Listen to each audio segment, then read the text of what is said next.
जय पराशक्ति महामाई की जय।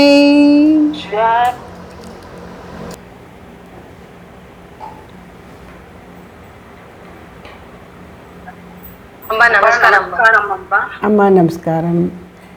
ரெண்டு பேர் சொல்ற மாதிரி ஒருத்தர் சொல்லுங்க. முதல்ல யார்? முத்துராஜலட்சுமி. சொல்லுங்கம்மா, கேள்வி என்னம்மா? பையன் காலேஜ் ஃபர்ஸ்ட் இயர் படிக்கிறான்பா. சரி.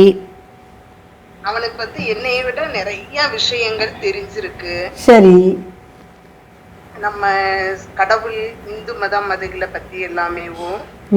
ஆனா அவன் சில நேரங்கள்ல எக்ஸாம்ல மார்க்ஸ் கம்மியா எடுத்துட்டான் அப்படின்னா எனக்கு சாமி என்ன செஞ்சது அப்படின்ற மாதிரி கேக்குறான்.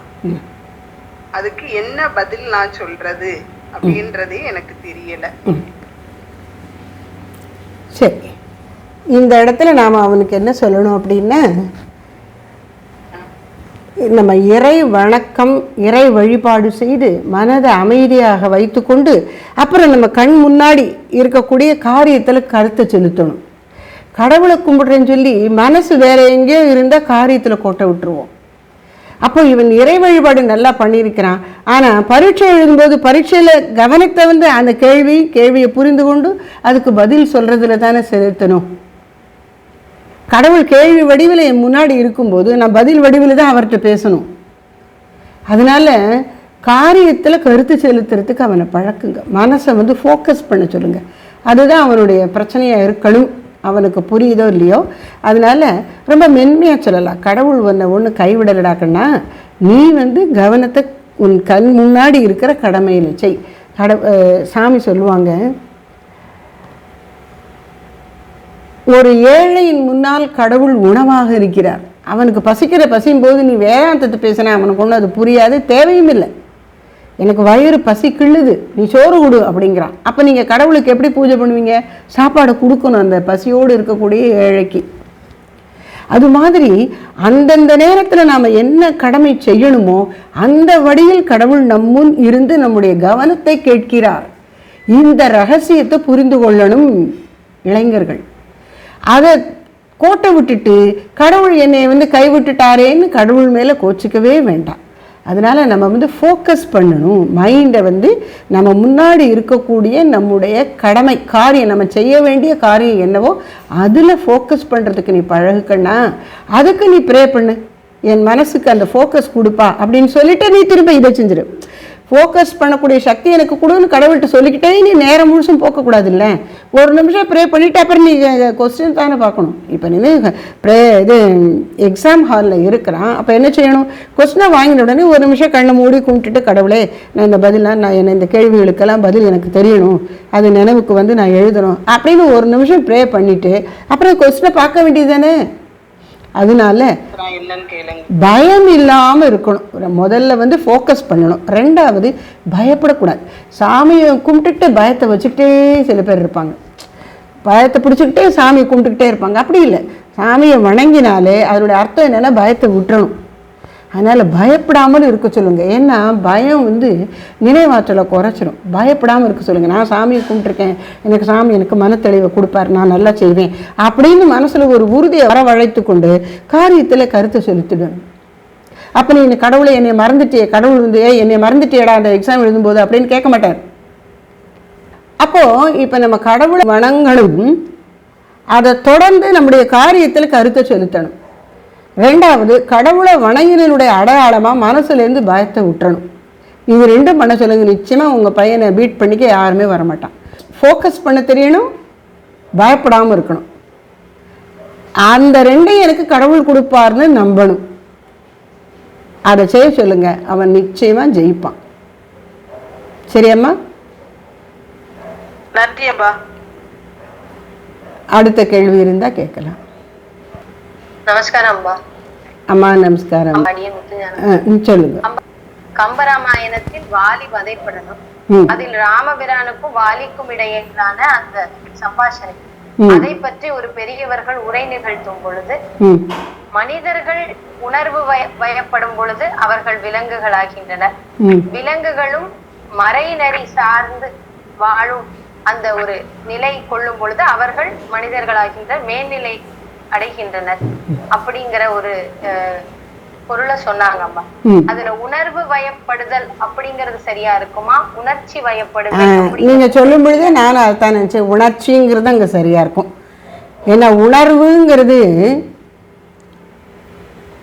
மேலான அறிவு நிலை, உணர்ச்சி அப்படிங்கிறது தான் இந்த இமோஷன்ஸ் அண்ட் ஃபீலிங்ஸ். அந்த இமோஷன்ஸ் அண்ட் ஃபீலிங்ஸ் என்று சொல்லப்படுகிற உணர்ச்சிகளுக்கு நாம் ஆட்பட்டு விடும்போது தான், உணர்ச்சிகள் நம்மை ஆட்கொள்ளும் போது தான் நாம் தவறுகள் செய்து விடுகிறோம். அது மனசனுடைய இயல்பு. மனசு என்பது இந்த உணர்ச்சிகளுக்கு இருப்பிடம், புத்தி என்பது அறிவுமயமானது. இது ரெண்டுக்கும் ஆதாரமாக இருக்கக்கூடிய பேருணர்வு.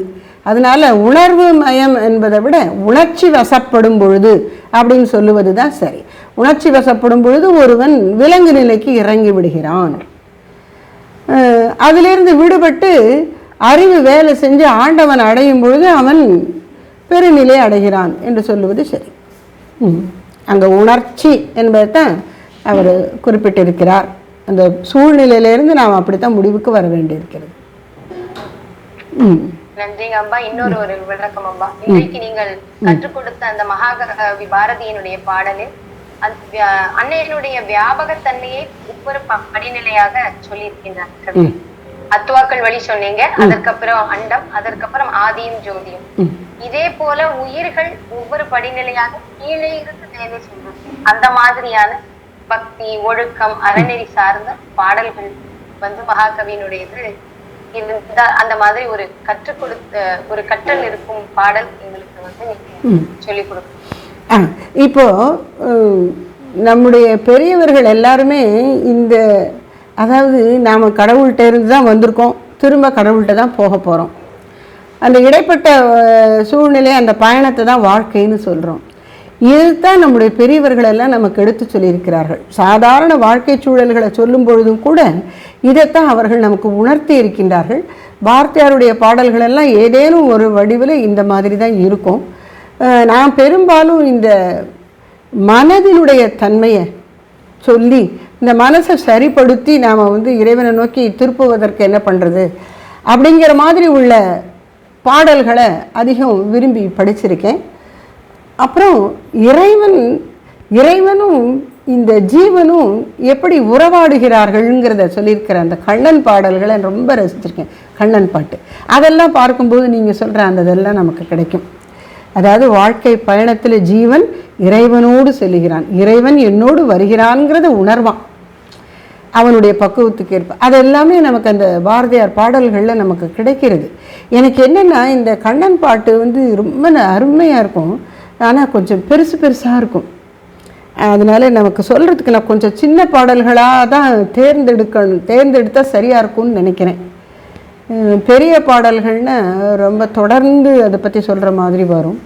பார்ப்போம். நான் நீங்கள் சொல்கிறதையும் வைத்துக்கொண்டு இந்த ஜீவன் இறைவனை நோக்கி செல்லக்கூடிய அந்த பாதையிலே, பயணத்திலே இறைவனுடைய அருள் நமக்கு எப்படியெல்லாம் கைதூக்கி விடுகிறதுங்கிறத மாதிரி காட்டக்கூடிய பாடல்கள் எல்லாம் நம்ம ஒவ்வொன்றா பார்ப்போம். அன்னையினர் கிருஷ்ணா. நான் கோமதி. நான் போஸ்டல் டிபார்ட்மெண்ட்ல அசிஸ்டன்ட் அக்கவுண்ட்ஸ் ஆபீசரா இருக்கிறேன். சரிம்மா, ரொம்ப இப்ப என்ன கொஞ்ச நாளா எனக்கு நான் 92 பேட்ச் அம்பா. நான் பிசிக்ஸ் படிச்சு பிசிக்ஸ். சரிம்மா. எனக்கு என்னன்னா எனக்கு வீட்ல ஒரு 7-8 பேர் இருக்காங்க. எனக்கு கொஞ்சம் அவங்கள வேலை வாங்கிட்டு கொஞ்சம் எனக்கு என்னன்னா என்னை நேரமும் அவங்களோட பொருத்தி பார்த்தது அப்படிதான் கொஞ்சம் சொன்னாங்கன்னா, ஆமா இல்ல அது கொஞ்சம் கஷ்டம் தானே அப்படி தோணுதே தவிர அவங்க கிட்ட எப்படி அதை டிஸ்ட்ராக்ட் பண்ணதுன்றது கொஞ்சம் கன்ஃபியூஸ் ஆகுற மாதிரி இருக்கிறேன். நான் அந்த விஷயத்துல என்ன நான் எப்படி சரி பண்ணிக்கணும்னு தெரியல. ஏன்னா இந்த ப்ரமோஷன் சீட்டுக்கு ஒரு கிட்டத்தட்ட 2 இயர்ஸ் 3 இயர்ஸ் தான் ஆகுது. சரி, எனக்கு கேள்வி புரிஞ்சிருச்சு அப்படின்னு நினைக்கிறேன். பதில் சொல்லட்டுமா கோமதி? சொல்லுங்க. எனக்கு அது நான் தப்பு, அதாவது என்ன எல்லா நேரமும் அவங்களோட பொருத்தி பார்த்துட்டு அப்ப அவங்க ஏதாவது ஒண்ணு பண்ண முடியலன்னு சொல்லும்போது நான் ஆமால அப்படின்ற மாதிரி நானும் அந்த மாதிரியே வந்துடுறேன். எப்படி எக்ஸ்ட்ராக்ட் பண்றதுன்னு எனக்கு தெரியல. சொல்லுங்க அம்மா கொஞ்சம், நான் என்ன எப்படி என்ன நான் மாத்திக்கணும் அப்படின்ட்டு. புரியுது. தேங்க்யூப்பா. இது வந்து இந்த இடத்துல நாம் ரெண்டு, இதுக்கு பேர் தர்ம சங்கடம்னு பேர். இது வந்து ஒரு 2-3 கூட்டத்துக்கு முன்னாடி நான் குறிப்பிட்டேன், உங்களுக்கு நினைவிருக்கலாம். முத்துமாரீஸ்வரி கேள்விக்கு தான் அதை சொன்னேன். அதாவது இப்போது ஒரு மனிதன் வந்து உள்ளத்தில் ஒரு அன்பு கருணை அதோடு இருந்து மற்றவங்களுடைய கஷ்டத்தை புரிந்து கொண்டு ஒரு விட்டு கொடுத்து அன்பா பண்பா போகணும் அப்படின்னு சொல்லப்பட்டிருக்கு. இது ஒரு பொதுவான நியாயமான பண்பு. அன்பு, புரிதல், விட்டு கொடுத்தல், மன்னித்தல், இதெல்லாம். இப்போது ஒரு நிர்வாக சூழலில் இருக்கக்கூடிய ஒரு நிர்வாகி வந்து கொஞ்சம் கடுமையை காட்ட வேண்டியதும் அவசியம். ஒரு சூழலில் ஒரு கொஞ்ச நாள் முன்னாடி ஒரு டிவோட்டி வீட்டுக்கு கூப்பிட்டுருந்தாங்க, போயிருந்தேன். அப்போ வந்து என்ன சொல்கிறாங்க அப்படின்னா, தாத்தா பாட்டி மகன் மருமகள் பேர குழந்தைகள், ஒரு பையன் ஒரு பொண்ணு. இப்போ தாத்தா சொல்கிறார், மா 4 நாள் முன்னாடி மருமகளை சொல்லி, மருமகள் வந்து பேரனை அடிச்சுட்டாம்மா, 20 அடி அடிச்சுட்டா, ஏதோ நிறைய அடிச்சுட்டா அப்படின்னு சொன்னார். உடனே பாட்டி சொன்னாங்க, அவர் சொல்லும்போதே அப்படி அடித்தது அவருக்கு கஷ்டமாக இருக்குது, பிடிக்கல, அந்த குழந்தைய இப்படி அடிச்சுட்டாளேன்னு அவர் வருத்தப்படுறார். உடனே பாட்டி சொன்னாங்க, அவன் ஃபோன்லேயே உட்காந்துட்டு எந்திரிக்க மாட்டேங்கிறான், இந்த அடி கொடுக்காட்ட அவன் ஃபோனை விட்டுருக்க மாட்டான் அப்படிங்கிறாங்க. அப்படின்னு என்ன அர்த்தம்? பாட்டி வந்து ஓகே பண்ணுறாங்க அந்த அடி கொடுத்ததை. அப்போது ஒரு சில கட்டங்களில் நாம் வந்து கடுமையான முடிவு எடுக்க வேண்டி இருக்குது. எப்போவுமே இந்த கருணையை காமிச்சிட்டே இருக்க முடியாது. அப்போ இந்த கடுமை கூட ஒரு கருணை தான். இது நிர்வாகத்தில் நாம் தெரிந்து கொள்ள வேண்டிய, கற்றுக்கொள்ள வேண்டிய ஒரு பாடம். தனி மனிதர்களாக யார் ஒருவர் நல்ல அன்பு, மன்னிப்பு, கருணை, இரக்கத்துக்கெல்லாம் நல்ல வாய்ப்பு கொடுத்து மனசை பண்படுத்தி வச்சுருக்காங்களோ அவங்க அடுத்து கற்றுக்கொள்ள வேண்டியது இந்த கடுமை.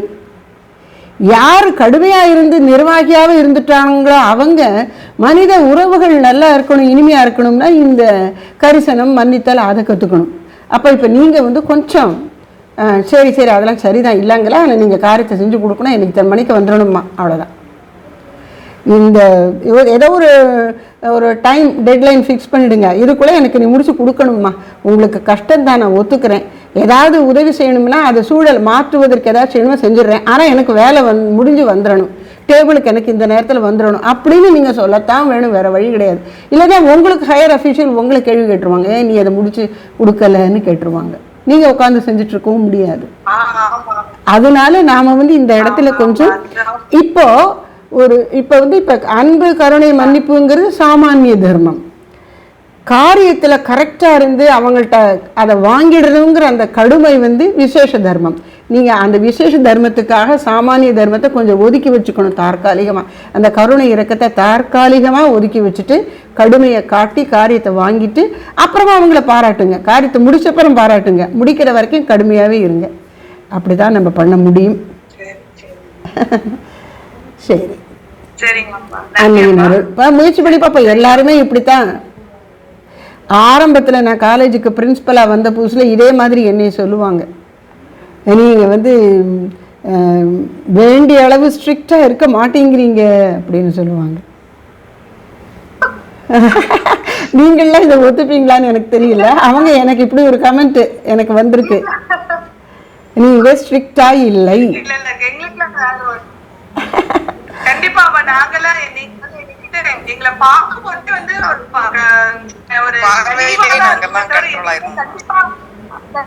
இருக்கும், அது அதுலயே நாங்க வந்து அமைதி ஆயிடுவோம். கண்டிப்பா நீங்க பார்த்தது கிடையாது. ஒரு தரம் என்னாச்சு, நீங்க வந்து ஒரு அனுபவத்தை மட்டும் நான் சொல்லி முடிக்கிறேன். ஒரு தரம் ஒரு மாணவி ஏதோ ஒன்று நான் சொன்னதை செய்ய மாட்டேங்கிறேன், அவளை வந்து கூட்டிகிட்டு வந்து ஸ்டாஃப் இங்கே ரூமில் விட்டுட்டு போயிட்டாங்க. என் ரூமில் அவங்களுக்கு நின்றுட்டுருக்கா, பேசியிருக்கா. அந்த நேரம் எனக்கு ஒரு விசிட்டர்ஸ் வந்தாங்க, அவங்க உள்ளே இருக்காங்க, அவங்க முன்னாடி சேரில் உட்காந்துருக்காங்க, இந்த பொண்ணு நிற்கிறா.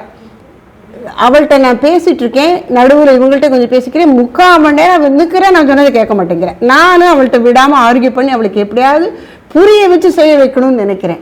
அவள் புரியுதோ புரியல ஏற்றுக்க மாட்டேங்கிறேன். இப்படி 3/4 மணி நேரம் ஆச்சு. கடைசியில் வேறு வழி இல்லாமல் சொன்னபடி செஞ்சுட்டு ஏதோ பண்ணிட்டு போனான்னு வச்சுக்கோங்க. அப்போ இவங்க சொன்னாங்க, அம்பா நீங்கள் வந்து 3/4 மணி நேரம் அந்த பொண்ணுக்கு ஸ்பெண்ட் பண்ணியிருக்கீங்க, உங்களுக்கு இருக்கக்கூடிய நிர்வாக பொறுப்புகளுக்கு ஒரு ஸ்டூடெண்ட்டுக்கு நீங்கள் 45 மினிட்ஸ் ஸ்பெண்ட் பண்ணினீங்கன்னா என்ன அர்த்தம்? நீங்கள் இதுக்கு அவள்கிட்ட கோச் இருந்திருக்கணுன்றாங்க. நீங்கள் அவளுக்கு புரிய வைக்கிறேன்னு மெதுவாக சாஃப்டாக போய் 45 minutes of your precious time has been wasted. நீங்கள் அவள்கிட்ட ஷார்ப்பாக ஸ்ட்ராங்காக கண்டிப்பாக பேசி இருந்திருக்கணும், திட்டு இருந்திருக்கணும் அவளை அப்படின்னாங்க. அது எப்படின்னு தெரியல. அப்படி எப்படியோ அவரவருக்கு தெரிஞ்சபடி டீல் பண்ணுறோம். ஆனாலும் நாம் வந்து நமக்கு ஒரு லட்சியம் இலக்குன்னு ஒன்று நிர்ணயிச்சிருப்போம்ல, அதை அடைஞ்சு தீரணுமே, அதுக்கான முயற்சியிலே இறங்கணும். பார்ப்போம். இல்லை, உள்ளத்துக்குள்ளே இருக்கக்கூடிய இறைவன் எல்லாரையும் வழி நடத்துகிறான். நீங்கள் தைரியமாக காரியங்களை செய்யுங்க கோமதி. கொஞ்சம் கடுமையாகவும் இருக்க பழகிக்கோங்க. சரி, நன்றி நன்றி. जय पराशक्ति महामाई की जय।